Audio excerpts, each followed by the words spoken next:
Alright guys, welcome to devlog number 3. Dev diary, tomato tomato.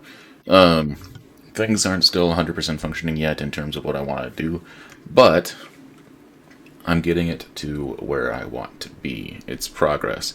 And I wanted to record this before I went out of town and show the progress that I made. In general, there's still a lot that I do need to do. Again, if I clicked play and ran this, we weren't actually going to spawn, but I want to show you and give kind of like a TLDR of what I meant last time by making things more variable. So you can see right here we have one large area and one small area, and I have that separated out into folders for the battle area small and battle area large. So let's start off with where I was at, or what you've seen the most of, which is the battle area large. Boom. So here in this whole area, it registers the spawns that I set to it, which are going to be these. So if we wanted to, we could have these spawns move over here. Like if we just decide to say this area is better for the fight, for this battle area, we can move those spawns anywhere, and that's where the battle will take place. And we can set those up through an open variable through here, along with the size of the battle area. We're able to control that with these sliders, so we can have more variability with sizes for map building and such. So if we have a narrow hallway, we can have this area be able to fit into that hallway and then have our people spawn into a different part of it. And to prove that, you can see like there's a player spawn 2, 3, 4, player enemy spawn 2, 3, 4. Then we go over to the small battle area here. And here we have a different enemy in here. And of course it's whatever, whenever you're in this area is when it should take you to that. If we look through here,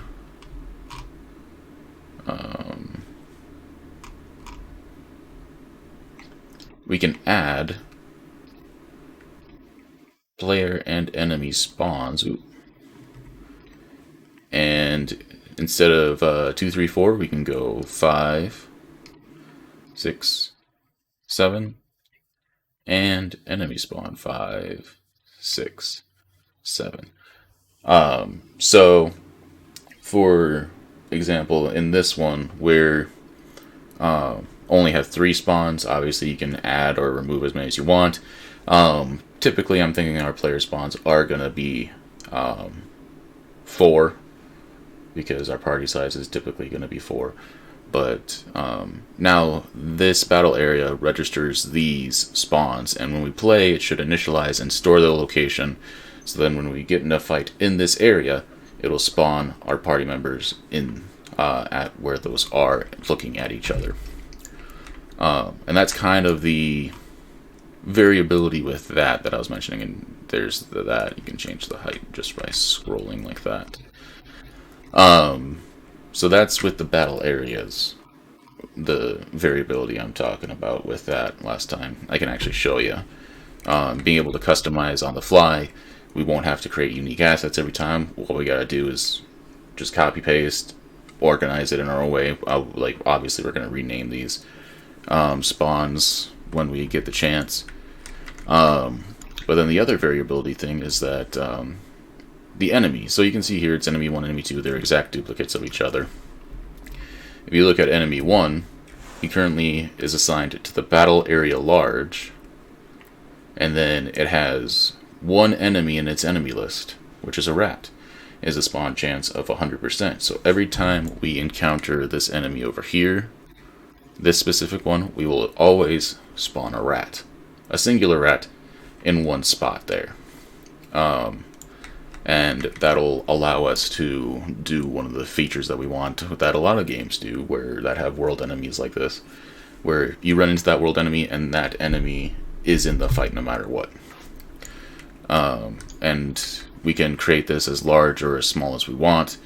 Obviously, we're going to have to be careful, make sure things are right, but we can also control the spawn chance. So if a monster in an area is rare, it can be like a 25% chance to spawn or less, and we can control that just with that percentage, along with controlling its min-max level. And there's other things I'm working on in order to control their stats and stuff like that as well. To show in contrast, we go to enemy 2. First off, let's assign him to the small area. We can see here that with the 3 spawns, we can change our enemy list. So I went around and did that, and so every time we encounter this fella, we could have a 50% chance of not having an enemy in one of the spots, and the other 50% chance spawning a rat. In one of the spots, it is guaranteed to have a rat. And then in the other spot, again, the third spot, because there's 3, there is going to be another 50-50 chance that it will spawn nothing or spawn a rat. So that's kind of what I was meaning in terms of variability. It'll help with our level design in terms of like setting up the combat scenarios. We're going to be trying to set that, make that a thing for as much as possible. But yeah, it's what I was working towards and realized that I could do, and we are getting there. So if like to explain this a little bit better, that it's assigned to battle area small. The enemy list, we have 3 array elements, and that's because there's 3 spots, you know. But then in that enemy list for that one spot, we can create a wide variety of options to kind of give it a little flexibility to what the fights are. Obviously, that's going to be more important towards later points in the game. Obviously, we're not going to have too many enemy types in the first level, which is what we're focusing on now. But yeah, that was hopefully a better visual of what I was trying to articulate in the last dev diary. But yeah, appreciate you guys watching, and I'm going out of town for the next few days, so I probably won't be able to make much progress, but I wanted to get this recorded and show the progress that I made before that happened. But thanks for watching, and I'll see you in the next dev diary.